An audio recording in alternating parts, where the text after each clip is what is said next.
Many people use the internet as a personal diary to share their innermost feelings. Humans are social creatures, and we all have a pervasive desire to communicate with other like-minded people so as to express the things that are on our minds. We've all likely had some kind of outlet, be it a Facebook account for talking to immediate friends and extended family, a Twitter account to aimlessly post about whatever political ideology feels right at that moment, a Tumblr account for reblogging NSFW gifs, or a Reddit account if you really hate yourself. You know, the finer points of the human experience. Everybody has the freedom to go online and talk about whatever's currently getting tossed around in their thinking muscle. We've all got this ability. You, me, your best friend, your grandma, the crazy guy down the road that perpetually has his hand in his pants, and even world leaders. This type of free-form individualism will always land somebody in one of the following categories. Vocal idiots. A person who routinely allows their dumbest thoughts to fall out of their mouth or travel onto the web through their fingers. These folks always have something dumb to say, and they aren't even aware that they're insufferable slack-jawed idiots. They're usually heavy into politics or other controversial topics, and rest assured that regardless of whatever stance they take, they will always make their side of the argument look totally brainless and pathetic.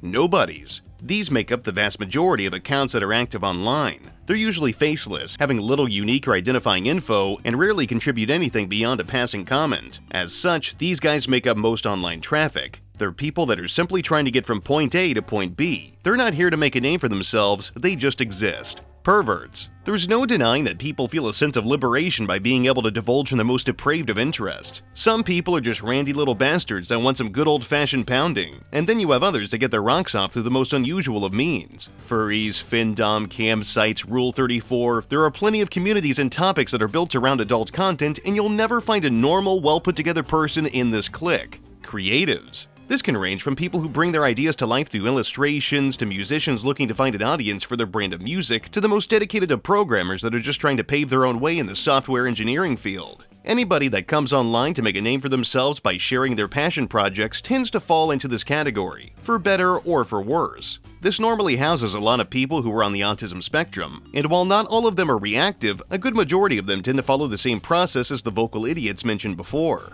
Nutcases. The smaller demographic you'll find online is the open and clearly visible wackos that inhabit every community. They can range from semi-coherent to totally deranged, each one offering a new, unusual way of looking at the world. Their perception of reality is usually built on eccentric optimism or unjustified paranoia, and pretty much every single one of these people are unaware that they're different. Mentally ill people tend to find their way around online, looking for answers to the questions they have about the environment that they found themselves in, looking for a place to belong in a society where they don't fit in. I, being a man of culture, have spent many years documenting a selection of these groups, and I have to say that while I appreciate the intricacies of what creatives can put out and the random things that nobodies boldly post under media they find around the web, I certainly cannot hate laughing at loudmouthed morons. I find a weird sense of comfort from looking at crazy people. I grew up listening to The Howard Stern Show and gawking at the plethora of crazies that are just floating around in every electronic service. While yes, I do make sarcastic comments about these people, and it's undeniably an unhealthy hobby, I do find the stories of exceptionally different individuals to be enthralling. While I may see the day as another calm, peaceful addition to the backlog of days that have passed since this blue and green ball started spinning, a Lolcow or unmedicated schizophrenic might see a greater government conspiracy involving adrenochrome and laser beams, or that there are stealthy extraterrestrials walking among us who have integrated within our society. I find that suspension of belief to be strangely captivating. While what they say is almost always objectively false, it's intriguing to try to understand their way of thinking. You know, like what makes them tick? What excites them? What is their reasoning for getting out of bed in the morning? Are they even aware that what they're saying is totally and completely bonkers? Do they even care? These are the heavier thoughts I've had about this stuff, and while I don't have a clear answer, I'll happily continue to try and understand what is going on, even if I'm not a trained professional. That being said, some time back I released a video about the world of gang stalking and the targeted individuals that are persistently victimized by their oppressors, with their stalkers ranging from being people in their lives to shadow organizations and cabals. These folks are working tirelessly to bring down a collection of people for no particular rhyme or reason. In that video, I teased the prospect of talking about today's subject, a person who has gained a cult following online for the unusual things he says, some of the ghastly views of his mouth that we've had the opportunity to observe, his recollections ramifications of his day-to-day life and the royal lineage that has led up to his existence. This person is none other than Tony Chase, one of the most important people to ever exist. In today's video, we'll be broadly going over his story, dissecting the various happenings of the macrocosm that is his life, and the impact that he's had on the internet. Buckle up, this one's gonna be a doozy.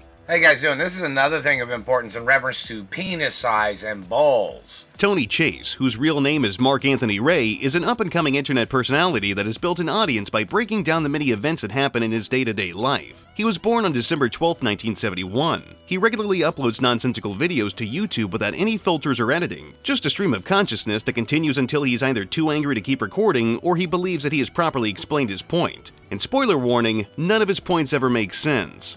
The satellite man just did this shit to my bike again.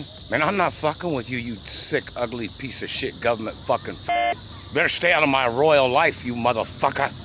Tony is very, very mentally ill, suffering from schizophrenia. This mental deficit has impacted his ability to accurately and reliably perceive the world around him, and as such he hallucinates and unknowingly shares inaccurate information when venting to the camera. This unfortunately makes Tony an unreliable narrator, so during this video you'll have to take everything he says with a grain of salt, but it's a lot more interesting to assume that he's actually correct and is telling the honest-to-God truth. And I can't believe I have to say this, but just because he's not mentally well does not mean that he is a bad person or deserves to be attacked for the way he is. This is not something he has control over, and it's stupid to make him a target for pointless harassment. Realistically, he won't even respond to most stimuli because he's too caught up with the things that are currently happening in his personal life, or at least the things that he thinks are happening. But sadly, I have to make a disclaimer because idiots are always going to take things too far. He's claimed to be the result of a long-lasting dynasty of royal blood being passed down from generation to generation, with the purest genetics known to man, allowing him to have a magnificent and highly sought-after penis, renowned for its shocking length.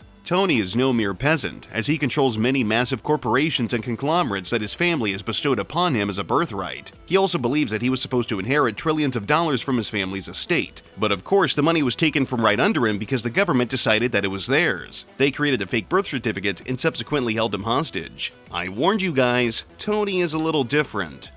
I'm gonna try to get up off the toilet now. They're still hitting me in the teeth while I'm sitting on the toilet too. Despite the fact that he is horrifically unwell, he has managed to hold down a few jobs in the time since he has made his debut onto the internet. We'll discuss his career history a touch more later on, but it's worth noting that Tony is a capable man. He had a CDL until the satellite man put an end to that. He's worked in retail and various types of hands-on jobs. He's definitely capable and can follow directions, but he's just so heavily afflicted by his problems that he becomes unpredictable, and in a work environment that is a recipe for disaster. The reason why he lost his CDL is because he was unable to renew it after failing a CDL refresher course. This course was required due to some issues he had in regards to his power steering, which had been tampered with by the government, or at least that's what he claims. How you guys doing? This is very important in reference to the crimes of government. The government has to be charged for trying to murder me as their way of blocking me from being a truck driver. And, you know, they haven't compensated me at all. I've not received any monies at all, you know. And they intentionally sabotaged my truck driving test at the state test. Satellite man was burning my face and teeth when I was in the truck, trying to park the truck. Plus, they sabotaged the truck, you know. Tony definitely has a selection of varying traits, and his resourcefulness is definitely one of them. I can't help but commend Tony for trying to stay afloat in this awful economy that we've all found ourselves in. And unlike the many people I've talked about before that would much rather sit on their ass and collect a government check every month, Mr. Chase goes out of his way to contribute to society so he can earn a nice, tidy pay. That is a stand-up man, ladies and gentlemen. Tony has generated a massive digital footprint by creating accounts for himself on YouTube, Instagram, TikTok, various adult websites, forums, and blogs. His entire online presence, when not being briefly used to talk about how awesome his life is and how everybody else is below him, is to spread awareness of his arch-nemesis, the dreaded Satellite Man.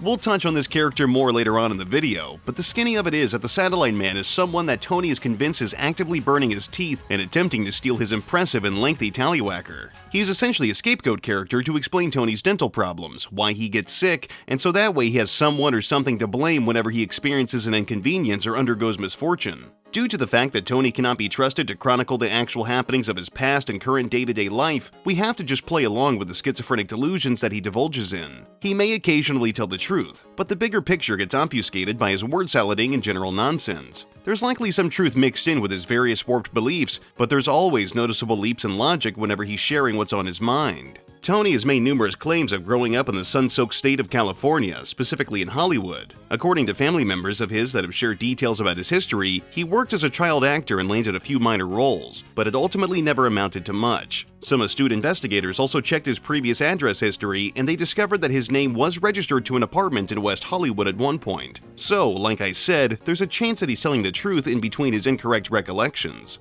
For example, he has undergone some kind of speech therapy. This is not uncommon, as there are many children that have noticeable speech impediments, those who struggle with pronouncing certain types of words, and who could forget those with a tongue-choking lisp. His reasoning for receiving assistance for his speech is not because he had some difficulties with talking properly, but rather he was shot in the face and had to undergo speech therapy as part of his rehabilitation post-surgery. I don't buy that this happened for a second, but it's certainly a lot more entertaining to take what he says as the gospel. He's doing that satellite man just communicated. He said he dared me to claim that I outranked him or something. Do you own Smith & Wesson or do I? Do you own Winchester or do I? Do I own the NRA or do you? Do I own military installations, weapons corporations in this country or do you?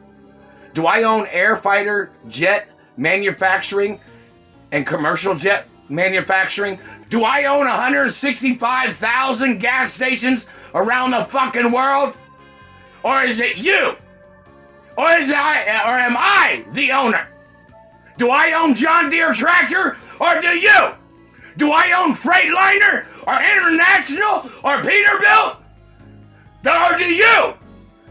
Do I own Mack Truck? What companies do you think I own? Do I own General Motors? Or do I own Lamborghini, Ferrari, Chevrolet? What do you own, motherfucker?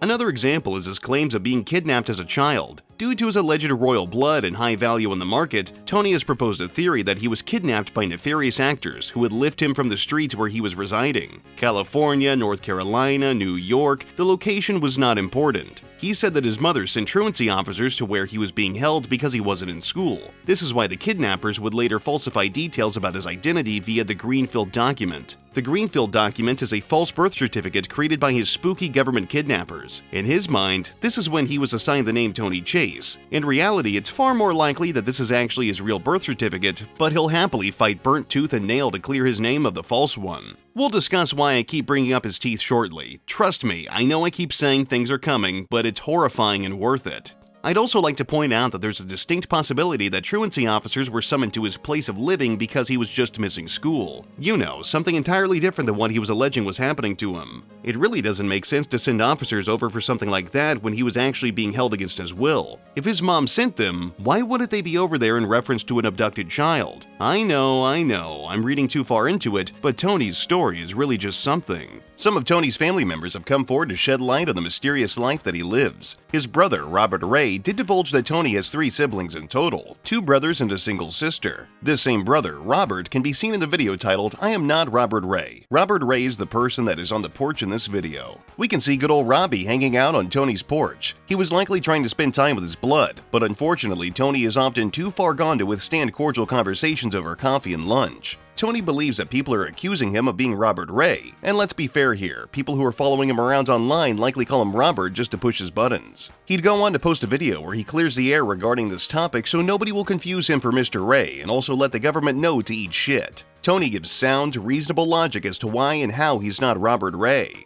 Hello, how you guys doing? This is very important in reference to many things, but important as the lighting is what it is. This government man has tried to call me Robert Ray. Now, I don't know if Robert Ray's involved in this. I don't think he is. But I'm the child of my mother and father. The role protocol in the media is my identity, not Robert Ray's identity. They've been doing this shit. You know, Robert Ray had like a scar on his face. The satellite man or these government people have tried to put a scar right here, which is not in the royal protocol. It's not, you know, if there's any damage on my body other than what has been in the royal protocol in reference to birthmarks, beauty marks, and scars, and if the satellite man was burning on me, the satellite man has to get arrested. These people, the satellite man and his people are trying to play tricks. You know, I have the scar right here, scar here on my lip. Had a beauty mark here that they burnt off with the satellites, a real birthmark. And had another birthmark somewhere on the cheeks. They burnt that too. These people trying to steal my birthmarks and beauty marks and documented scars from when I was little. Many things of importance are trying to make me burp right now.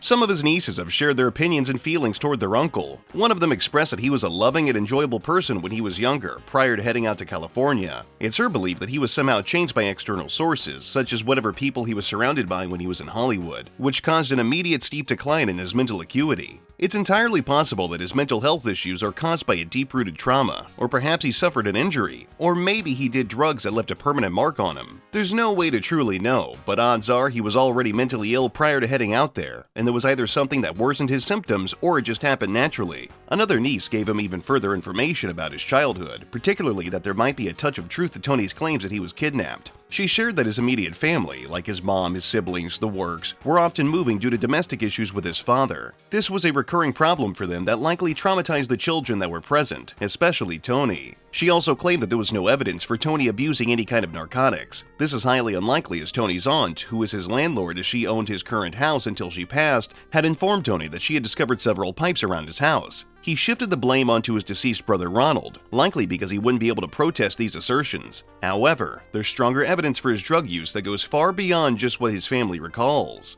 Tony's notoriety online is largely due to his squabbles with his arch-nemesis, the Satellite Man. This character, also referred to as the Satellite Controller and the Government Man, serves as the primary antagonist in Tony's story, and he's been battling this seemingly unstoppable force for about 15 years. Tony first started publicly talking about his enemy all the way back then. He has an IMDb profile under the name Royal Prince Rockefeller Hughes. This caught the attention of various folks online, leading to people to start posting about the things that Tony talked about on his accounts around the web. On October 12, 2010, user Batcheck on the Whirlpool forums created a post to spread awareness of what he had discovered. Came across this Hollywood actor on IMDb the other day. Reading the first few sentences of his resume and looking at the length of it, this guy is suffering some deep mental illness. He claims to be the only son of deceased billionaire Howard Hughes, and he's approximately 21 to 25 years old. Obviously, he's unaware that Hughes died 30 years ago. Worth a read for a good laugh. I'm tempted to ring him and say I'm Michael Bay and want him to star in Transformers 4. This was merely a stepping stone toward the notoriety that Tony would eventually attain. He had created a YouTube channel in January of that year and began to record himself and his thoughts, thus beginning the wider spread of Tony's web-based misadventures. These videos served as everyone's real introduction to the Satellite Man and the many injustices that he would throw onto Tony. How y'all doing? In reference to the government and their torture tracking games of them spying on my face and them burning my mouth and lips and teeth, that is attempted murder. That bleeds the mouth, that bleeds the anatomy. And their government people playing this game of their people. The Satellite Man is Tony's catch-all for any plight in his life. The vile actions of this person or group range from the following: burning Tony's teeth, causing him intense neck and ear pain; attempting to assassinate people. He is sometimes successful but inconsistent; theft of property, including businesses, assets, and status; poisoning and choking Tony's pet cats; dismantling technology in Tony's home, such as appliances like computers, light fixtures, those sort of things; stealing semen and eggs from his targets; sabotaging opportunities for Tony, such as his jobs and any potential relationships with people that he may have. It's worth noting that this isn't everything that is perpetuated by the Satellite Man, and it's very likely that he or it has somehow caused every single problem in Tony's personal life, despite the lack of the Satellite Man's tangible existence. Simply put, the Satellite Controller is more of Tony's own personal boogeyman. He's always got somebody to fear and shift the blame onto whenever he feels so inclined.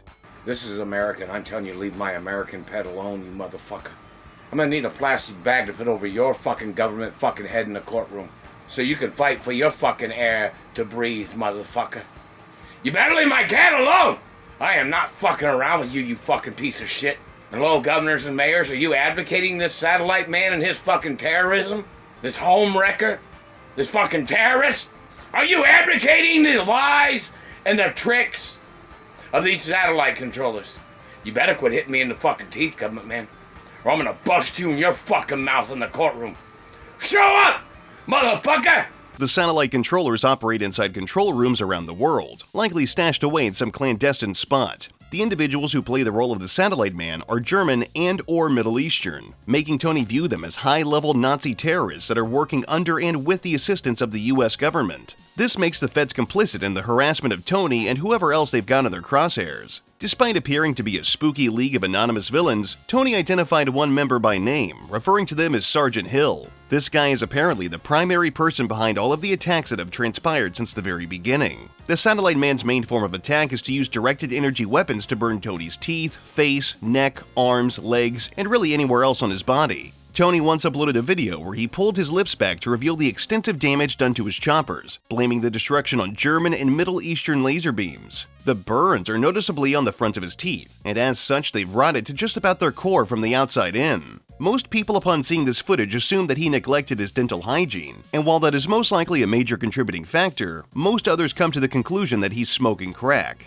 This, in my opinion, makes the most sense. Crack is generally cheap in comparison to powdered cocaine, and it offers an immediate high, all at the low cost of your mental and physical health. Odds are that Tony likes to get high, or used to anyway, and crack cocaine was his vice of choice. This bit of partying permanently damaged his smile and his fragile mental fortitude, making him the almost incomprehensible person that he is today. And all things considered, it could also be meth. Then again, I'm not a drug addict, so what would I know?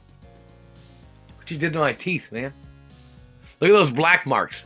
Those are laser marks on the teeth. Laser burns. Laser burns. And my dentist needs to go on television and state the facts that those are laser burns on the teeth. The entire claim that a third party is causing him physical pain lines up with the mindset of gang-stalking victims, who are convinced that not only are they being stalked by a series of people that operate in the shadows, but they also use energy weapons to damage their victims. This also seems to be more prevalent at night, as he's mentioned it's impacted his sleep schedule. A lack of sleep can worsen mental health problems and also generally dull your quick wits. Tooth pain can also happen more frequently at night due to increased blood flow to the head when laying down. And Tony might grind his teeth a bit during his naps. Not to suggest that he has enough teeth to necessitate grinding them. Tony's belief is that the government is intentionally frying his choppers because he has perfect, immaculate pearly whites with no imperfections, and the satellite controllers wanted to take that from him. He attempted to protect himself from the actions of the government, despite his precautions being unable to prevent his internal pain whenever his protective gear is on the outside of his body. In fact, sometimes the pain even worsens when he tries to fight against it, and this has convinced him that his rivals are hitting him even harder in retaliation. He's used a variety of different gear, topicals, and bodily guards to try to prevent himself from experiencing further pain. This ranges from, but is not limited to, band-aids and face masks in conjunction with aspercream, a wrist brace, athletic tape, Kotex pads, topical creams and ointments. The satellite man has also attempted to steal Tony's identity, beyond just trying to kidnap him when he was a young man. The reason why they want to assume his role is because they're after his inheritance and his regal status. Well, for starters, Tony is a citizen of the United States of America, and according to the Constitution in Article 1, Section 9, Clause 8, what Tony claims about his royal title is a bunch of hogwash. No title of nobility shall be granted by the United States, and no person holding any office of profit or trust under them shall, without the consent of the Congress, accept any present, emolument, office, or title of any kind whatever from any king, prince, or foreign state. So Tony's claims about being royalty and having a title of nobility is nothing more than one of his many delusions. He alleges that the intent to take his identity is so that way they can damage his reputation, so people would be convinced that he's a drug-abusing criminal instead of a harmless victim of stalking. Remember, it's because he's followed around to the ends of the earth by a kleptocracy. This is obviously his mental illness responding to onlookers accusing him of doing drugs and living an unclean lifestyle. That's an American cat, and you need to get deported. Have you murdered white people's pets, Satellite Man? You need to go to court, no matter what. You're not going to ruin my relations with my friends that are African American or black. Another dastardly tactic used by his opposition is the attempted theft of Tony's penis. For whatever reason it may be, Tony has an unusual obsession with talking about his ding-dong. It's apparently quite impressive, coming in at a whopping 41 inches. However, we have yet to feast our eyes upon his mighty hang-low. I guess we'll just have to take his word for it. Some have theorized that Tony's bizarre infatuation with phalluses might be some kind of repressed homosexuality that he's refusing to let out, especially since his current YouTube channel is named I'm Not Gay, Not Ever. I think it's more so that he just values his pecker's impeccable prowess. The Satellite Man views large Johnsons as a threat to society. A major problem that needs to be dealt with. Considering Tony allegedly has a trunk in his pants, that makes him target number one for his enemies. He also alleges that his parents somehow embedded actual diamonds into his penis for identification purposes. And I just have to assume that perhaps the satellite man might just be after those little rocks if he's actually trying to steal Tony's skin flute. He also thinks that, because the satellite controllers are partly German, that they believe testosterone is produced in the shaft of his hose, which most likely is another contributing factor to the controllers wanting to run off with his meat. Do you really have a brain? You thought a person's sexuality or potency of their activity of sexual interest you thought was produced in the shaft of the penis? Are you just a dirty gay German that's fucking stupid as shit? The reason why a lot of gay Germans or people with big balls are sex addicts is because testosterone is produced in their gay balls. That's why you got big nuts.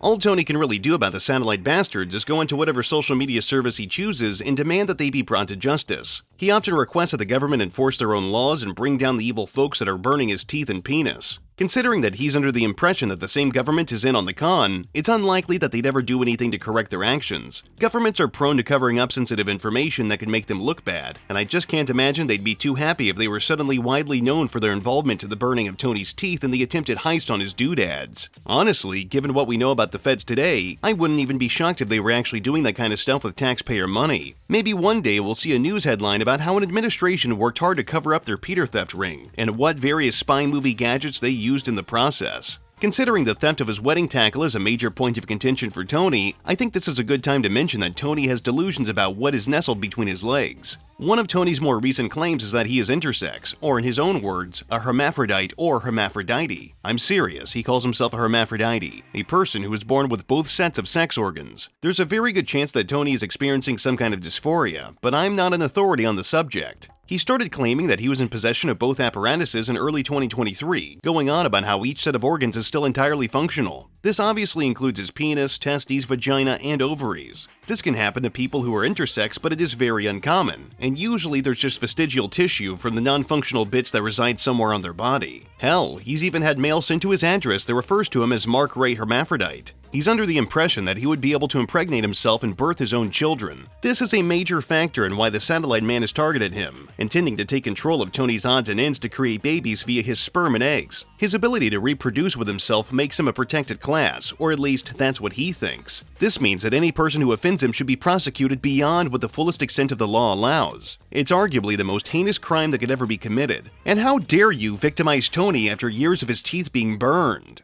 The fact that he has both tools makes him quite the attractive specimen for individuals that might want to copulate with him. In his eyes, this makes him quite the lucrative catch for lesbian women, and thus he started to refer to himself as a lesbian, but this self-appointed title is inconsistent at best. Him identifying as a lesbian calls his whole not gay, not never thing into question. His intersex status is something that he alleges affects his entire bloodline, and by that, I mean he's suggesting that every single person in his family tree is also intersex. In an interview with an admin of the Tony Chase Wiki, which by the way, you guys are fucking awesome and were a massive help in researching this video, Tony confirmed that his royal lineage was under attack by Hitler due to them being multi-tooled. Like I said, I'm not an authority on these kinds of things, but I can't help but feel like it'd be a tremendous strike of luck for his entire family to have the same exact condition. This whole thing implies that two people of the same ailment were able to meet each other and then produced more people like them, and so on and so forth.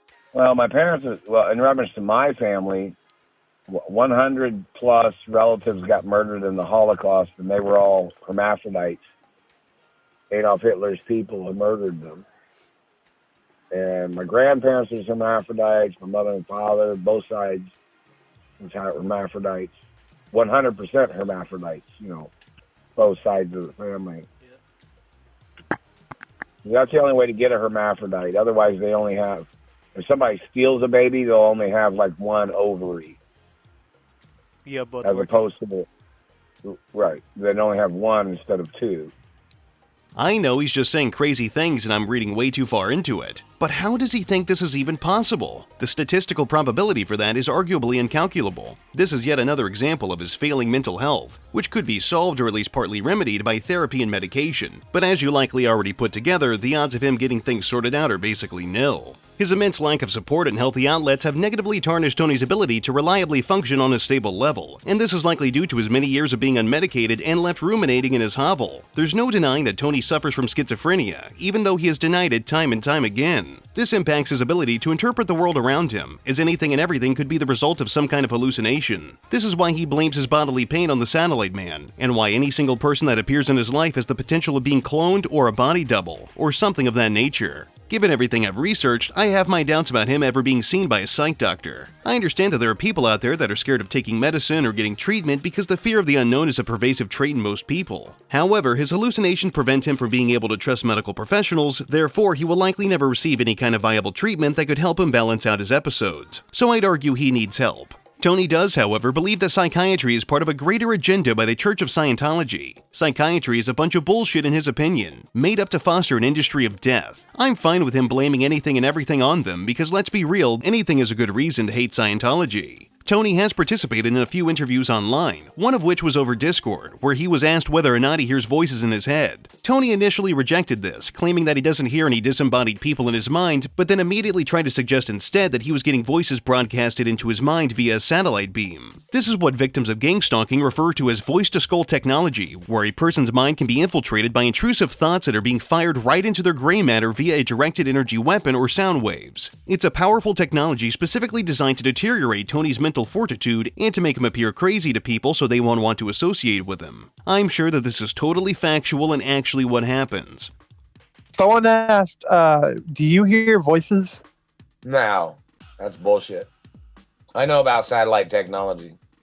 Okay, so you don't hear voices, right? No, unless they're always saying they hate me. I don't hate myself. I love myself. But somebody else hates me. What kind of voice would you be hearing? Somebody telling you that they hate you all the time, and they hate your face, and they hate your teeth, and they hate your hermaphrodite protection status, or they hate your money, of your family history. They hate the fact that your family built things in America before their family. Yeah, I know. Well, Tony. Yeah, some of the things that you communicate is too specific to think you hear any voices. Well, a lot of people.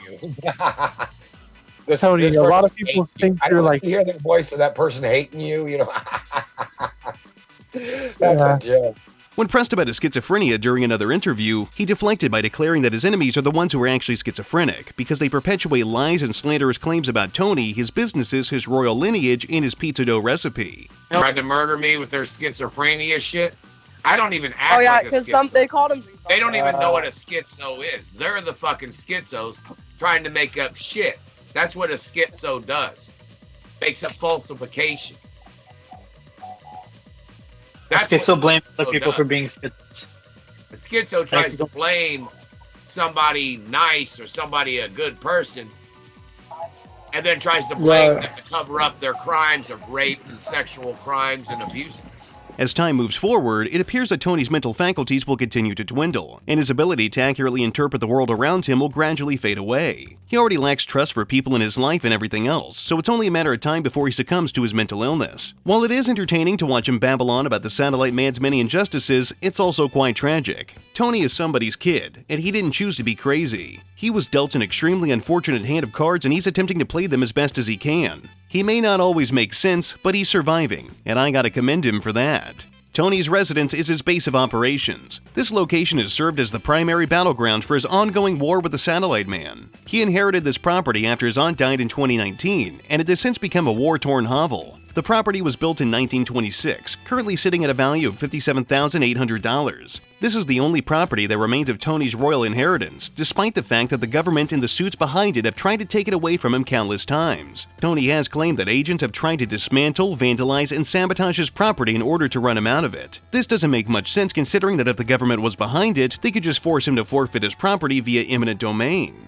The Satellite Man's evil beams are not only viable for inflicting pain upon Tony's maw, but the laser blasts also double as a deconstructive ray that can tear apart physical objects like housing. Some of the attacks include, but are certainly not limited to, damaging the old roof, clogging up the plumbing beneath the house, damaging the electrical system, and causing grass to grow too quickly. These traits can make it much harder to live in the house peacefully, but nevertheless, Tony pushes forward. His house is small and simple, and certainly would not be a bad starter home for a single person or a couple, and it's got a bit of a rustic charm to it given its age. Unfortunately, Tony has turned this lovely little living space into a cluttered hut. In fact, the room that he most often records from is a combination of his personal office, a kitchen, and a laundry room. His walls are covered with a selection of miscellaneous sheets of paper and objects that he's haphazardly affixed to the surface. The backgrounds of his videos often reveal interesting little knickknacks that he's decided to incorporate into a collection of assorted junk. This includes a photo of Tony smiling, so as to show how beautiful his teeth used to be before the satellite interference undid their stellar looks. Manwich Sloppy Joe packaging, a knee brace box, a box for an adult toy, a heart-shaped box of chocolates, and shopping bags from various stores, such as Best Buy, GNC, and Bed Bath & Beyond. He has addressed the countless odds and ends that he's decided to decorate his home with in a video titled No Touch Thermometer.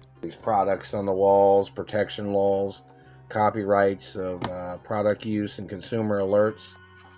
Got toothbrushes hanging on the wall. Satellite man's still been burning my teeth. Got toothpaste over there, mouthwash. Got like 5 or 6 different mouthwashes. Didn't stop the satellite man. And don't forget, my teeth and my mouth are healthy. This is vandalism and sex crimes of satellite controllers damaging my beautiful teeth because I'm not gay. So they damaged my teeth, claiming they were trying to turn me gay. I'm not gay, man. And they tried to call me somebody else that had a history of not having teeth. Find out all the names of the people they tried to confuse my identity with, because all these people was criminals or drug addicts. These people kept trying to confuse me with drug addicts and shit, trying to murder me all the time. And some of these people was high-profile politicians. Even though the inside of his home is packed to the brim with a vast clusterfuck of trash, he does keep the paths relatively open, which is somewhat uncommon for people that hoard things. He's actually able to navigate his house with ease, which is great because I've been a little worried about what he'd do in the instance of a fire. If he's tinkering with the electrical components of his home because he believes that the satellite man is somehow interfering with them, there is a good chance that he could somehow cause an electrical fire. So, thankfully, he will at least be able to escape easily if the place is engulfed in flames. I just hope he'll be able to get his assortment of cats outside should that happen. Tony refuses to allow his enemies to irreparably attack and damage his living space. He's done things like board up windows, reinforce the walls by nailing particle board onto it, improperly patching holes in the roof, all to stop the repeated transgressions of his invisible nemesis. These changes are certainly not something that the city of Indianapolis would be happy to see, considering that there's a code that is required to be followed, but since Tony is a targeted individual, I suppose maybe he's exempt from this kind of ruling. His security measures also extend to ring cameras that he has installed at various points around his property, including his backyard, his front porch, and a few rooms in his house. These cameras have captured peculiar footage countless times, and helped paint a picture of just how unusual his neighborhood is. Random drug addicts have moseyed up to his front door, which also happens to be accompanied by a pile of aluminum cans, and rang his doorbell to no answer. Those are clearly government agents, and you can't convince me otherwise. Thanks to his willingness to share his stockpile of security footage, it's allowed us to better understand the happenings on his property. There have been videos of Tony practicing welding on his front porch, which is dangerous considering that if a passerby were to look at the arc of the welds, there's a chance that it could blind them. There are videos of him busting it down all crazy style. Videos of random bums approaching his door and knocking for unspecified reasons. Clips of Tony taking care of his yard despite how it always seems to be in disrepair. There's even a video of a person who was not identified, and the clip is titled "Who Is This 8525?" where some random dude walks up behind Tony's house and takes a piss. Now, I can't show the raw footage, even if I wanted to, but I will say that this fella does seem like one of the people behind the Satellite Man operation, and he was using his satellite urine to degrade the quality of the soil that Tony's foundation is built upon. The Satellite Man does not hold back, especially when he's relieving pressure from his bladder. It's safe to assume that he's labeled every person that he doesn't know who's visited his property as federal agents that are aiding in the harassment committed by the satellite controllers, if not actually being one of them. But by far the most reliable of his defense technologies is Leaf Blower, which he's been seen using inside his battle station to blow away any potential burning beams that the government may have been actively broadcasting into his place. Tony's armed and dangerous, brother. He keeps that thing on him and he knows how to use it. Satellite controllers better watch the fuck out. The Ray, or rather Chase bloodline, is one of the most significant and illustrious in recorded history. There have been dynasties that have ruled civilizations for generations, but none hold a candle to the power that was once held by Tony's family. Forget Rockefeller, the House of Saud, the Rothschild family, they're all nothing in comparison to Tony's crew. His inheritance is a major point of contention for him, because he believes the world owes him a limitless amount of wealth and properties and assets and other monetary buzzwords. His genetics are 100% royal and perfect, and god damn it, he deserves every single piece of commodity that a person could ever have, and then some. Simply put, Tony is entitled to the world. The satellite men and the entities that control the US government wish to steal his identity to claim his inheritance, which is why they kidnapped him when he was younger. This sparked a fire in his belly, and he has since hungered for reimbursement through litigation. That's right. Tony Chase demands that he be refunded the money and assets that were taken from him, alongside additional payment due to his pain and suffering. He continues to make a big fuss, kicking and screaming until he thinks the courts will listen, and then to his surprise they step in and prevent him from being able to sue the government and whoever else. Everybody else gets their Satellite Man lawsuit money but him, and this is just further evidence that there are outside sources that are tampering with his existence. I'd argue that the Satellite Man has turned Tony's castle into his cage. And this fucking Satellite Man's trying to damage my face, like...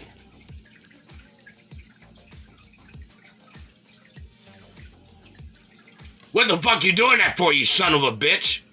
This is probably one of the most pertinent parts of Tony's loop. He will always steer the conversation back to the government and the Satellite Man, and how they're consistently stifling his attempts to get what he feels he's owed. Is he imagining all of this, or are the courts actually stopping him because he doesn't have these rights to property that he's claiming that he's owed? This certainly keeps him up at night, and I personally consider it to be the main driving force behind his quest to hold the satellite pricks responsible. His family goes back many generations, spanning across the globe. His blood allegedly has both a European and Asian lineage. This is also part of why he's being targeted as well, because of his minuscule Asian status. This obviously leads on to his next major argument against his enemies. They're being racist towards him. Anything they do against him is automatically anti-Asian hate, and everybody knows racism is fucked up. Tony will not stand for baseless, awful behavior like spreading a prejudice message.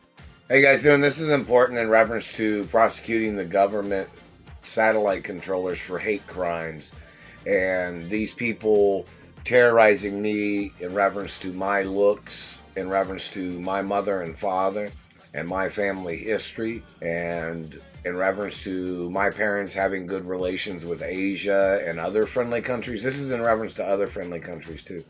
But, you know, in reference to the hate crimes of these satellite controllers hating on me in reference to some people think I look Asian, or some people think I, European Asian or American Asian history of things. Some people have noted that information in reference to history of movies and TV shows when I was little, too. From everything I've gathered, Tony lives in complete and total squalor. He does not have anything in his life that he can reliably refer to as predictable and normal. Everything that could go wrong does go wrong. But if he holds an opinion that he's of a better standard, as though he's an upper echelon member of society, then perhaps that means he is truly of royal descent. This could be his mind's way of trying to process everything negative in his life. It can be hard and painful to accept an ugly truth, so instead his brain concocts a more grandiose story with Tony playing the role of the main character. It's not that he's alone because he's mentally ill and circumstances aren't fair, it's because he's a targeted person. He's a targeted individual because he comes from wealth, not because he's accusing non-existent people of crimes because he's unwell. It's a childlike mentality where he's got to have somebody he can blame things on, like a kid blaming their imaginary friend after they drew on the walls with markers. Tony is very unique among other victims of relentless ridicule online due to the fact that he appears to be entirely self-sufficient. Most people that are turned into lolcows suffer from an inability to get work, usually because they don't have any marketable skills.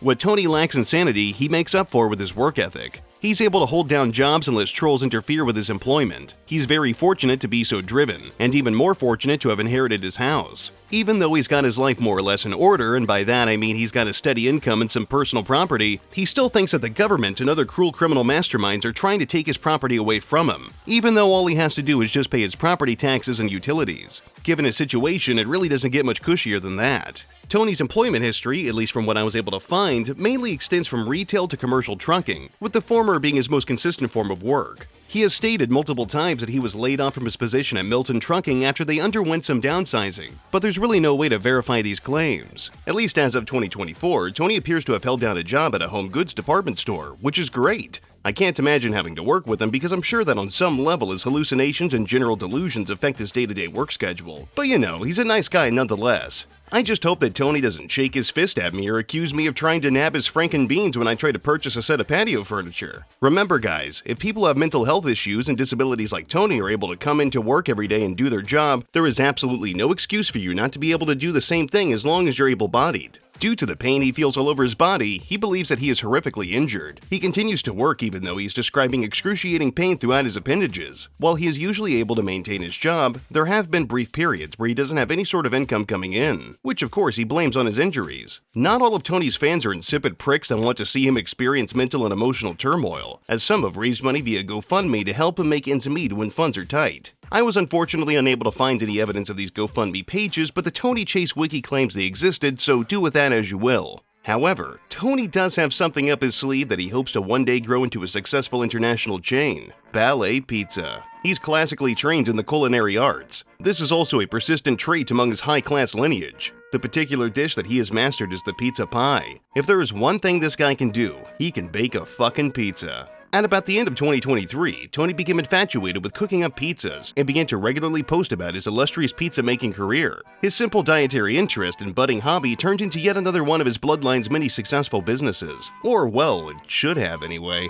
No business can thrive without extensive networking and marketing. Tony knew that if he was going to succeed, he'd have to spread the word of his brand. In December of 2023, Tony created an Instagram account for what would become his latest and greatest professional endeavor, Ballet Pizza. Almost every video that featured his pizza was brilliantly named after his booming business. One of my favorites is called, you guessed it, Ballet Pizza, uploaded on December 31st, 2023, not to be confused with Ballet Pizza from December 26th or January 10th. This was an expertly crafted pizza using only the finest ingredients from Kroger. The cheese looks crispy but chewy. Each slice of pepperoni was placed perfectly from each other, except that one that's kind of lopsided. The sausage was, well, it was sausage. The tangy tomato sauce was just oozing out the sides. It was just, culinary perfection. Absolutely divine. And just thinking about it is making my pants feel tighter. His love for his business has even spread to his Montana van, with a vanity plate in reference to his brand. Saying, hey, I told you I was gonna get you. It was like, fuck, his breath smelled like fucking shit. To further expand his reach in his local market, he brought a handmade pie to a nearby O'Reilly Auto Parts to get their input and make sure that his community knew that he meant business. Hell, his brand was even invested in the holiday season. Tony really does know how to excel in his field. I think we should stand in awe of his business prowess and carefully follow in his footsteps. Hello, people, and Happy New Year's and Happy Holidays in the future, too, and Happy New Year 2023 from my Ballet Pizza Company, and friendly acknowledgments in reference to people in the media that know me and celebrities that know me. You know, most people know I'm a hermaphrodite since the day I was born. And in reference to music industries, movies, television, modeling industry, ballet, of course. You know, in reference to information, you know, my ballet company says hello and Happy New Year's to everybody and their families and people in friendly countries around the world. Lots of things of importance, and hope everybody has a good Happy New Year and future. Tony sees Ballet Pizza as part of his larger legacy, and this may very well be his last true defining venture in finance. He's carefully constructing a business that could potentially outlive him, so long as the satellite man doesn't cause any problems for him that could prevent growth. There's always going to be the looming threat of the government trying to sabotage his creations, but with the support of his many loyal fans and customers, Tony can prevail against his detractors and open a chain of Ballet Pizza establishments across the state, then America, and then the goddamn world. I fully support Tony in his fight against the satellite establishment. Also, I really want to try that pizza. It might be good, it might be shit, but you never know. Just before the turn of the new year in late December 2023, Tony claimed that his house was broken into by a federal agent who discovered his top secret pizza recipe and made off with it. And how you guys doing? You know, I went to the store just a little while ago, but went to Walmart and Kroger's. Somebody obviously tried to communicate something that some of these government people tried to copy my pizza dough. Or they tried to steal my pizza dough the way I make it. That would be more court cases against the government. And that's immediate lawsuits too. Automatically. Every day of my life is copywritten and protected. So in reference to people trying to steal my inventions, people trying to steal my recipes, people trying to steal my pizza dough, people trying to copy things, people trying to rip me off or whatever is a crime. But somebody tried to say that when I went to the store that some government men got into the house and they stole my pizza dough and they took it downtown and analyzed it, and then they tried to copy it or something. That's trespassing. It's a violation of royal law and treasury laws too. So somebody needs to find out if they did that, and they need to arrest people trying to steal things from me. Nobody had any idea as to who could have been the one to take the recipe, but Tony boldly declared on January 6, 2024 that associates of Kraft Foods were illegally selling Ballet Pizza without cutting Tony in on the action. These two unscrupulous bad actors were Duckworth and Bill Balboni. This video was significant because Tony was adamant that he had no association with either Duckworth or Bill Balboni, and proposed the idea of having them both arrested for intellectual property theft, because they were in violation of his copyright and all of that shit.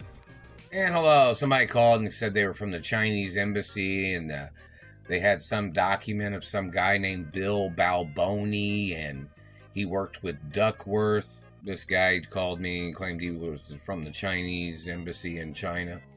No, Balboni, you have no connection to my Ballet Pizza Company. You have no legal rights of any kind. You have no copyrights. You have no position, and you won't ever have any position. I don't know who the fuck you are. If you stole anything or trespassed on the property, you need to get arrested.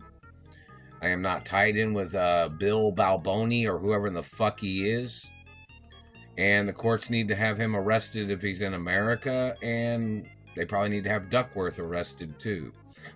They said they worked at Kraft Foods, or he had some ties to Kraft Food. Bill Balboni, you're not a friend of mine. I'm not associated with you. I don't know who you are. Don't know where you came from. Not associated with you in any way. You're not associated with Doris Duke or Walt Disney Sr. You're not associated with me. I don't know who the fuck you are.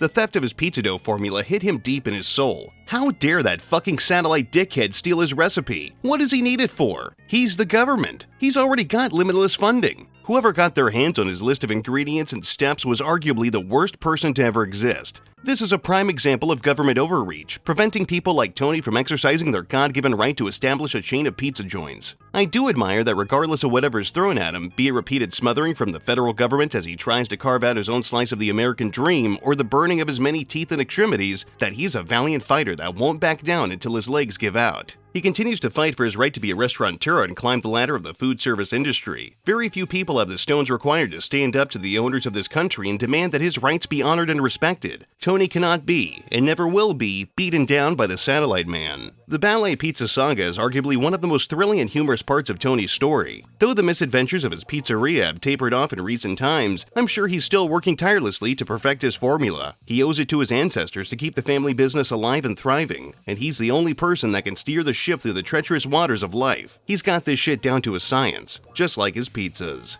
And how you guys doing? Charge the United States government and their criminal organization that's blocking me from my trust funds and revenues in the media and entertainment industry and social media. Charge them for stealing money and hiding money and squatting on money, and them blocking me from my trust funds as their way of blocking me from my pizza restaurants and locations that will be opening up. These people have to get charged for business fraud, corruption, political corruption as their way of trying to steal my pizza recipes, and them blocking my rights of opening up pizza restaurants and revenues of company family history. These people have to get prosecuted for trying to damage and causing me problems for my pizza companies. Well, yeah. While Ballet Pizza may only exist in his mind, there are some physical assets that Tony does actually have. The only real physical titled property in his possession other than his house is his personal vehicle, a blue Pontiac Montana van. His whip has been through it, having been vandalized and attacked several times by evil agents that are working for the deep state. Tony has strolled around town in his ride, recording videos of himself ranting about the spacemen that are destroying everything or singing along to the radio to varying degrees of success. Outside of riding a bike or relying on public transport, which I would have to imagine is hellish given how the other residents in his area appear to be, this is Tony's primary means of getting around. Unfortunately, due to the vehicle's age and unknown history from any potential previous owners, its wheels have often come to a screeching halt due to technical difficulties. It's often seen in a broken down state beside his house. Despite this, Tony does appear to be with it in regards regards to vehicle maintenance. He's got enough of an understanding to change his oil, brake pads, his alternator, and belt, those sort of things. You know, the kind of stuff that all vehicle owners should know how to do to save them a lot of money and heartache in the future. While he may not be able to perfectly diagnose and solve more intricate issues, he knows his way around a wrench in a basic sense. Tony once had an issue with his van where the battery light remained on despite having charged his battery, replacing his starter, and also his alternator. These parts were acquired from O'Reilly, so they should be warrantied, and well, you know, new. Despite this, the problem persisted. This could be happening for a variety of reasons, like loose or damaged wiring and connections. There could also be a parasitic draw from a radio or an alarm system, or perhaps one of his doors is still open. He'd need to use a multimeter to test the electrical output, but it's much easier to just assume that the satellite man is actively trying to destroy his vehicle. It's attempted murder, damn it. It's attempted murder, man. This is a captivity hostage situation. U.S. government's not following the guidelines of my parents. My parents had accounts that in reference to vehicle trouble or something like that, they were supposed to deliver a new fucking car. Check the record, man. Check the record. Anything that you're misrepresenting or not doing that my mother and father's guidelines say, you're going to be prosecuted no matter what. He featured the charging issues in a video where the message center reports a handful of errors, including complications with charging, that one of his doors wasn't shut, and that the rear hatch remained open. Sometimes trunks can still be sort of popped despite looking shut, which can drain the battery, but something that minor shouldn't affect the van while it's running. His ride has also been vandalized at least twice. Each time, the windows were smashed because these are easy targets and they're also very expensive, especially the rear window. Instead of replacing the glass, Tony has instead opted to cover them with plastic wrapping or tape. While this isn't necessarily illegal as long as it doesn't impair his view while driving, he's left it this way for years. This is supposed to be a temporary fix, and I'm not entirely sure why he hasn't gotten around to fixing it yet. It could just be that it's too expensive, or perhaps it's just because he fears it'll happen again. Either way, this is a win for the satellite man.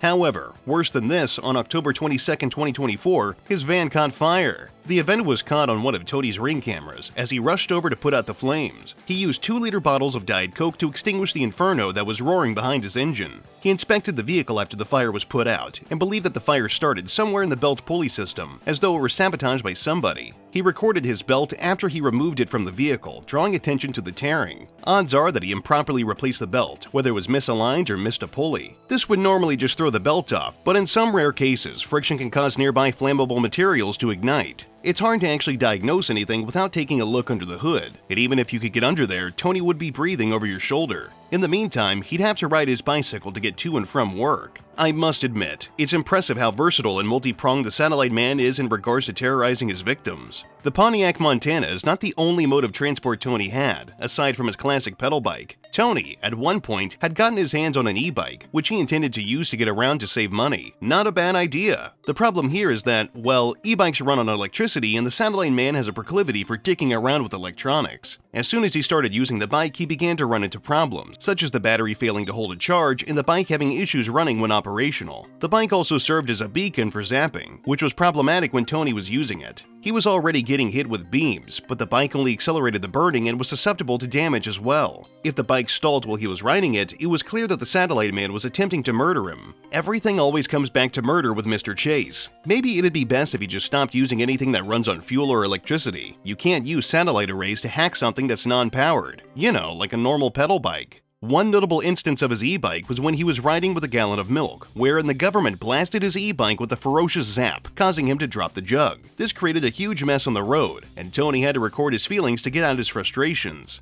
The satellite man knocked the milk out of my hand when I was riding my e-bike.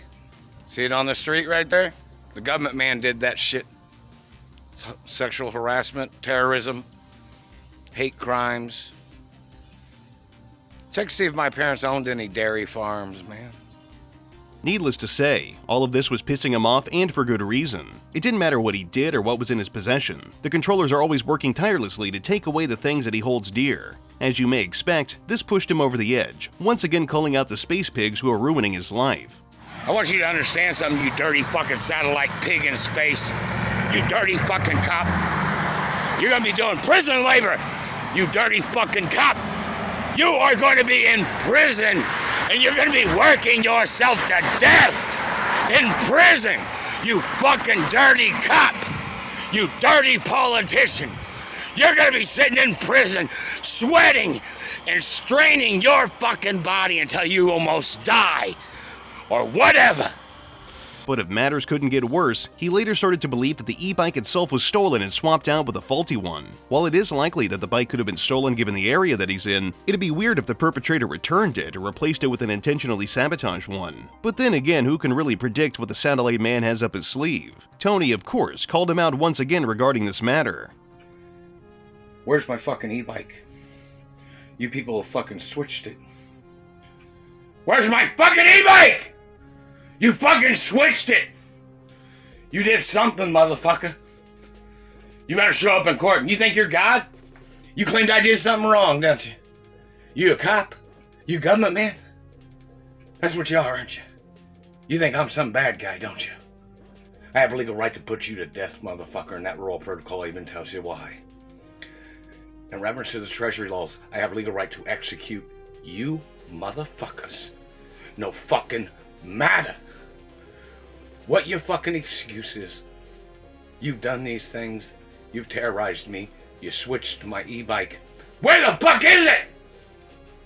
Anything and everything that his detractors and enemies are trying to steal from him is listed in the Royal Protocol. But what the nuts is the Royal Protocol, you ask? Well, to put it simply, it's a series of documents that list all pertinent information regarding Tony in various parts of his existence, such as his assets, titles, legal immunities, everything. You can think of it as a manual for the very life that he lives. This document exists to help verify Tony's identity, which can help disprove any bad actors that might be trying to take his place, as there can only be one true Tony. These pages also dictate what assets belong to Tony's parents and that they should all go to him upon their passing. This document also explains how Tony is exempt from certain types of prosecution due to his nobility status, so in a way the Royal Protocol holds more power than any other written doctrine ever conceived. No parts of this document have ever been shown, but he does claim that it's supposedly public record. If only Tony could show it to us on camera, maybe then we'd be more understanding of his situation.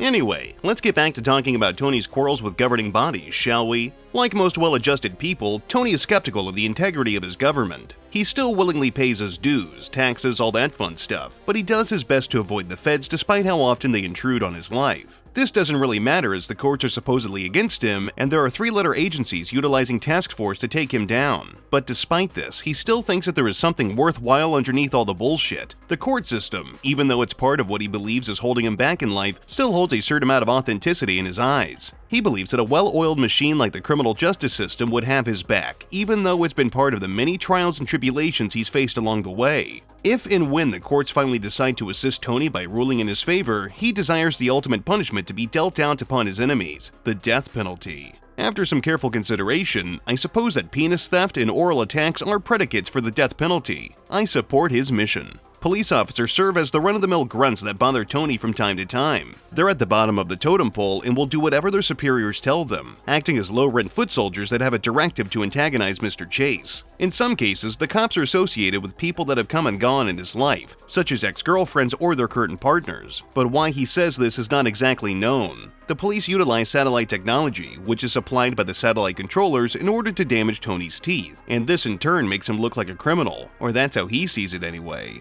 If they see the corrosion on his choppers, they'll just assume that he's a drug addict and that'd immediately discredit him. I mean, it does seem a little far-fetched, but sure, why not? The Postal Service is also complicit in harassing our hero, which isn't all that surprising because everybody knows that any person or entity that processes mail is instantly marked by the beast. If any potential beneficial mail was to be sent to Tony, the post office would block it from arriving at his address. This could be bills that he would later be delinquent on, checks for his non-existent inheritance, maybe a letter of concession from the satellite man. There's no telling what information they're withholding. Remember, if you order something and the package never arrives, that's proof that the satellite man and the Postal Service are trying to ruin your life. Oh, and I can't really think of how to explain this little clip I want to show you, so just watch and try to figure out what the hell he's trying to talk about. Government man thinks he's funny, trying to play his satellite pussy fart game, too. What race are you? You need to make your own race, pussy fart. F it, man. Better leave me alone for somebody kills you or throws you in prison, you fucking terrorist. You don't like the way that sounds? Keep your fucking hands to yourself, motherfucker. I'm not gonna sugarcoat this. This might be the most intelligent thing he's ever said. I'm actually in awe of his rhetoric. What a wordsmith. At the very tippy top of the government rests the president. Tony does not like most presidents. That includes Supreme Emperor Donald Trump, Joe Biden, George Bush, and most importantly, Barack Obama. Tony is not a fan of Barbar, believing that he had some kind of involvement in the satellite burns because they started right before his first presidential term began. This, alongside being racist towards Tony and killing his mom, played a key role in cementing Obama's victory in the 2008 U.S. presidential election. You know, this teeth burning thing started right before Barack Obama got into office. And he was I guess he was involved with trying to steal my identity and him, or he was associated with the satellite controllers that have been burning my teeth. If he is involved in that, I guess you'd say, he must be prosecuted for treason and mutilations. I am a historic figure of America, and so was my mother and father and my grandparents. If Barack Obama ever called me a racist or anything like that, he must be prosecuted for treason. If he has ever shot at me or injured me in any way, or caused me any problems, it tells you on those treasury documents if politicians have harassed me or abused me or stolen from me or blocked me from my wealth or blocked me from my money or my mother and father's mansions or my company offices, or if they stole any of my postal mail, any branch of government involved must be prosecuted to the fullest extent. But Obama did not act alone in his conquest to thwart Tony's rise to fame and power, as the Bush family has also got a stake in removing him from society. Tony has stated that George Bush, be it W or Sr., is a Nazi, and has engaged in the attempted theft of his custard chucker. Tony should know that the only way he can defend himself from George W. Bush trying to steal his pecker is by throwing a shoe at him. While I've discussed Tony's ongoing feud with the satellite man in detail and just how damaged his teeth are from their altercations, I do feel like something that needs to be addressed is Tony's dealings with dentistry. Tony isn't totally unreasonable and recognizes that his teeth are unsightly, and a dentist would be the best person for him to consult in reference to repairing the configuration of his smile. Tony claims that he has been going to the same dentist for many decades, but has refused to reveal any identifying info about this person. No name, place of operation, nothing like that. All we do know is that his dentist is someone that has also been targeted by the satellite man. I don't know how true any of this is, because I'm leaning more towards him not seeing a dentist, period. He claimed that his doctor told him not to floss. It goes without saying that such a claim is totally and completely fucking bonkers. Not flossing will eventually lead to plaque buildup, and that obviously will lead to tooth decay. Even though Tony seems to generally trust his dentist, he's also under the impression that the dentistry business is under the control of the US government. Essentially, the government works with dentist offices by damaging people's teeth, and then people have to pay dentists large sums of cash for repairs. The government gets their tax money, and the doctors get to line their pockets with gold. It's a win-win. Something interesting to consider is that while Tony might not trust the government, he does pledge his allegiance to the ADA, the American Dental Association. He knows in his heart that the ADA possesses the power to hold the satellite controllers responsible for their crimes, and maybe, just maybe, administer the death penalty when applicable. So I've got to wonder, is this the grand scheme of things? Is this the most grounded explanation he's got for his pain? The only bit of physical evidence for his claims, and I use the term evidence lightly here, is that his teeth are damaged by other people. We can see that his teeth are pretty messed up, and perhaps the whole idea that the government damages teeth in order to grow the dentistry industry all comes from his oral pain. I mean, just think about it. It makes sense if you can't accept things that do actually make sense. And I suppose if I think of it from his perspective, I can understand his leap in logic, but I don't know really. Regardless of what work is actually done to Tony's teeth, whether or not he actually tries to brush them every once in a while, something interesting to note is that Tony believes that his teeth will eventually grow back to their original form. I don't know who told him this, or how he even thinks this is possible, but allow me to prevent you from falling for his delusion. This is simply not possible. Teeth do not grow back because enamel is not living tissue. Therefore, it doesn't have the ability to regenerate. We also do not have an infinite supply of replacement teeth just sitting in the chambers of our skulls. Odds are that if he genuinely believes that each and every damaged tooth will eventually grow back, he will eventually succumb to some kind of infection and die. But hey, it's his body. He's free to ruin it however he damn well pleases. You're trying to call my teeth fake? Present your fucking evidence, satellite man. You better quit touching me. Go into court, government man. Go into court, government man. Go into fucking court. Look what you did. Look what you fucking did. You go into court, motherfucker. You better go into court, government man. You better go into court. You better quit touching my teeth. You better quit burning my lips. You better quit. You better quit. When I get a chance to prosecute you, you motherfucker, you can get the death penalty, you fucking son of a bitch. And I get to fuck up your face and your mouth and your teeth and your fucking body, motherfucker. You better quit burning me with a satellite. Because of the nature of the internet, Tony has become the target of harassment from onlookers who are seeking to get a bolder and more exciting show from Mr. Chase. Tony, as you likely would expect, is under the impression that most of the harassment is coming from the usual groups. You know, satellite controllers, the Nazis, Middle Eastern terrorists, and even Frank Sinatra of all people. Yeah, I'm serious. He's somehow involved despite being dead since, about 1998, but we'll touch on him a bit more in a moment. While this may garner humorous results because Tony is so detached from reality, it's also worth saying that this is despicable. It's just people harassing a mentally ill guy for shits and giggles. And while I won't lie, I did laugh at a lot of the things I saw during research, I still have to be the unfun loser who says that this is obviously wrong. Remember, look, but don't touch. One of the methods trolls will use is turning his own employment against him by calling his boss and informing them about Tony's online antics, and potentially telling tall tales about whatever else he could possibly be doing. This isn't fair. Tony doesn't deserve to be completely displaced because he's sick in the head. The guy just uploads funny videos online. That doesn't mean he needs to experience crap like life ruination. Tony bravely called out this behavior on December 21st, 2023, during a rant about the usual bad guys having positions in the government while simultaneously burning his pubic area. You guys have it on record which government man was calling jobs where I worked and slandered my character? It even tells you on Treasury documents the government is not allowed to be causing me any problems or harassing me in any way. And that satellite man's been beating me up with satellite transmissions in all these years, and some of their government people tried to rape me several times. And they've damaged my teeth and face. Where's the lawsuit monies? Lawsuit's got to go up again. That satellite man's hitting me in the ovary on the right-hand side. I'm not your child. I'm not your property. I'm not your race. You don't have a right hurting female Americans or French or Italian or Asian ovaries either, government man.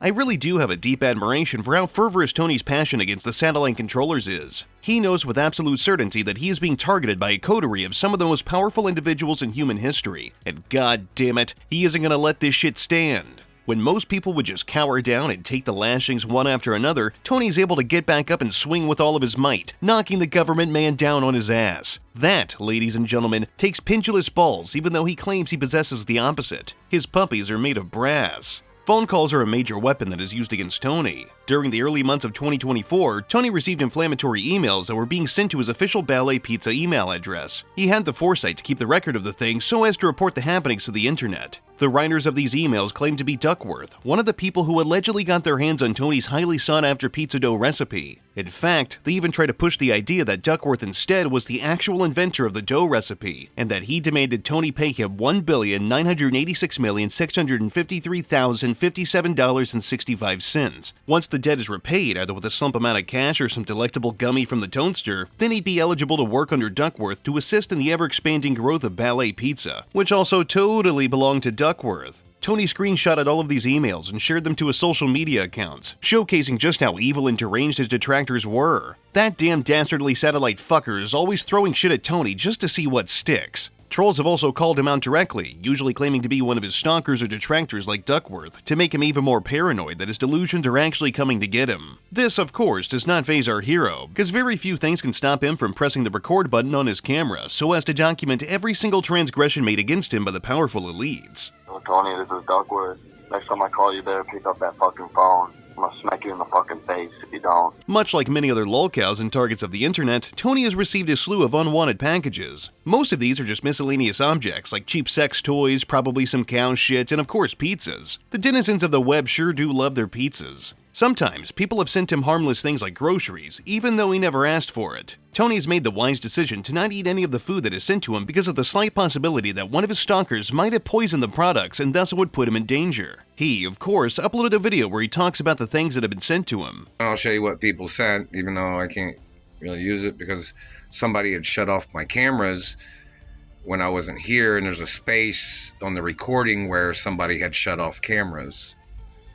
You guys know that, right? So whoever sent things in the groceries or the information, you know, it's appreciated, but I really can't do nothing with it because it wasn't here. I don't know who sent it.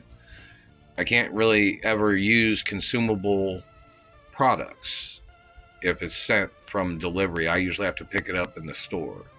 Like, even if I had a girlfriend, if I didn't trust her, if I thought something was weird or paranoid or whatever, I'd have to pick it up at the grocery store anyways. You know that, right? Because of safety reasons. My parents trained me that way too. So if anybody tries to send me something like a food product, don't try to send one. Send me a gift card or something. Sometimes packages will just stack up outside of his property, usually from back-to-back deliveries that Tony refuses to acknowledge. But the calls don't stop there either. Trolls that orbit vulnerable people online have taken a liking to calling emergency services to their targets' homes, and Tony is no exception to this. On December 3, 2023, the local fire department was called about a vital situation happening at Casa de Chase. EMS showed up and left with little issue once they confirmed that nothing was actually wrong. However, later that same day, a welfare check was called on Tony. This ultimately amounted to nothing because, well, Tony is harmless. At the most, he'll just blame whatever's going wrong on his usual opposition. Nothing more, nothing less. Aside from the government and satellite controllers and the Nazis and the Middle Eastern terrorists, one figure that stands out in Tony's ongoing battles with reality is Frank Sinatra. In his mind, Frank is one of the many people that have tried relentlessly to sabotage Tony's businesses and personal dealings, even though Sinatra died many, many years before Tony even began to share his inner machinations with the wider internet. Sinatra is one of the most pivotal characters in Tony's deep lore, ranging from the following but most likely not limited to: Tony thinks Sinatra kidnapped Tony at a young age, holding him hostage in Indiana. Just like the Satellite Man, Sinatra has tried to steal or copy a random collection of Tony's physical features, such as his teeth, penis, and his nose. This was only possible because Sinatra, even in death, had enough free time to stalk and document every move that Tony made. Tony believes that Sinatra spread misinformation about Tony's mother before eventually ending her life, which, come to think of it, doesn't really sound out of the realm of possibility. I always thought that Frank Sinatra had a mom-killer look about him, but maybe I'm reaching. Oh, and of course, Tony proposed the idea that Sinatra is actually a Nazi, which means he's closely connected to the shadowy figures that keep inflicting harm on Tony's smile. Despite all of this damning information about Frank Sinatra coming to light, I have a hard time seeing him being held accountable for his crimes, largely in part with the fact that he became worm food about 30 years ago. But hey, weirder things have happened. I better watch what I say before a vengeful spirit with a smooth voice attempts to run off with my penis. Time to Frank Sinatra's Diane, one of Tony's previous co-workers and one of the women who had the pleasure of receiving his 41-inch pole. The two were close from about 1997 to 2002. Tony, once again, is convinced of a delusion that somehow seems real to him, that Frank Sinatra manipulated Diane into turning on Tony, and she might have blown Frank, but that's really neither here nor there. She'd subsequently head outside Tony's place, fake a trip and fall to injure herself outside of his home, and then used makeup to make herself look battered. She wanted people to think that Tony was abusive, working with his alleged ex-girlfriends to sue him and take his assets away from him. She's also part of the reason why the satellite controllers are burning him, but I'm not going to pretend like I understand why. However, when everything is said and done, this is obviously just the delusions of one man who has become a victim of his illness. The thing I truly adore about Tony is not that he says crazy things that make me giggle, and trust me, I do appreciate his ability to make me smile, it's his passion for spreading his message. Even if the things he believes are happening aren't actually, happening, he seems like he's got good intentions in his heart. He isn't trying to harm random people in his area or cause disturbances that would affect others, but rather he's just trying to keep the world in the loop about the many things that are happening around him. On one hand, he's recording his video logs to document the harassment that he believes he's undergoing, but on the other, he's spreading a message to help bring injustices to light. I don't believe Tony has a bad bone in his body. While yes, he may say and do things that are questionable at best, he certainly doesn't seem like he wants to do anything malicious, outside of fighting the Satellite Man. The guy is just reaching out to the only means he has. The world has left him behind due to him spending most of his time ruminating and going through the motions. Even then, he persistently pushes forward and survives even though he feels like the world around him is closing in. Most people would just curl up in a ball and cry until they keeled over, but Tony, he's different. He's not going to go down without a fight, and the Satellite Man damn sure isn't going to bring our boy down by zapping his penis. It truly is tragic that Tony's life has turned out the way it has, and all I can hope is that he's able to thrive despite his ongoing skirmishes with invisible government agents. He may not ever find peace, but he may have very well found his purpose. He's going to call out everything he thinks is wrong, regardless if you or I find it humorous, because it's the right thing to do. Never mind the dangers that surround him, like some random guy pissing in his backyard or a strung-out woman knocking on his door or the Satellite Man damaging his van's belt, he'll always do what he feels he has to do.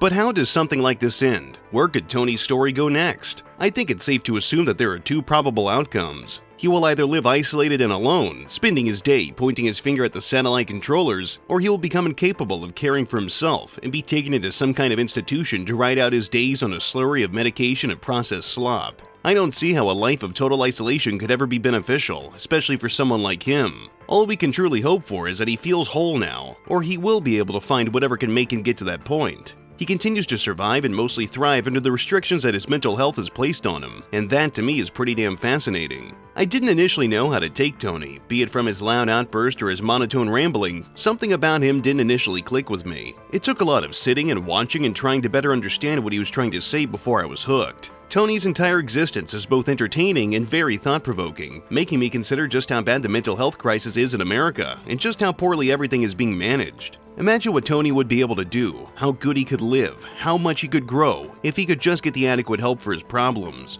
His struggles may be different to ours, but that doesn't make him a totally different person. He's a good guy underneath it all, or at least from what I was able to find during my research. You never really know what to expect from him. Who's he going to blame for his aches and pains today? Who is going to be the perpetrator of his most recent situation? And just what is going on behind the scenes? And most importantly, are we ever going to see a proper grand opening of a Ballet Pizza restaurant in Indianapolis? If the day comes where I can finally sit down in his pizza establishment and munch on some cheese and tomato on crust, then I can truly die a happy man. Tony deserves to launch his gourmet enterprise, and quite frankly, fuck the satellite man. He and the rest of his suited cronies can kick rocks. I hope he'll continue to upload for the foreseeable future because his channel is just a nice little pit stop during my travels online, and it's nice to know that somebody out there is making content specifically for someone like me, a person who loves hearing about other people having their pizza dough recipes stolen and their teeth burned. You just can't find this kind of writing anywhere else, especially not on TV or in movies. I'll keep tuning in until we have a conclusion, but I hope we never truly understand the motivations of the satellite man and the many moving parts that shape the world in reference to Tony Chase. Well, that was fun, but unfortunately that's going to be it for today's video. If you like what I do, leave a comment, rate, and subscribe. If you want to support me in a more personal way, you can check out the Patreon link and the Teespring link in the description. I've also got a Newgrounds account if art stuff is your thing.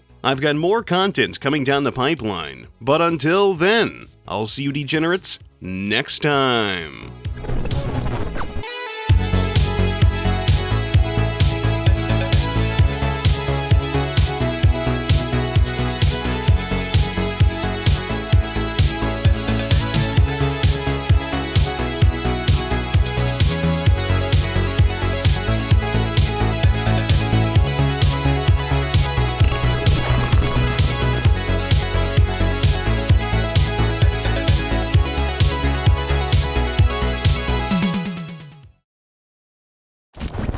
I ate some of the Fruit Snack Sharks gummy candy. It's pretty good. It's sour. Well, it's like fruit.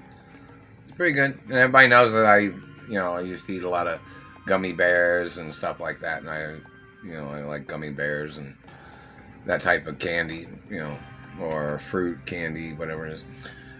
But that's general information. These are pretty good too. The satellite man's still burning my mouth and teeth and face and tailbone.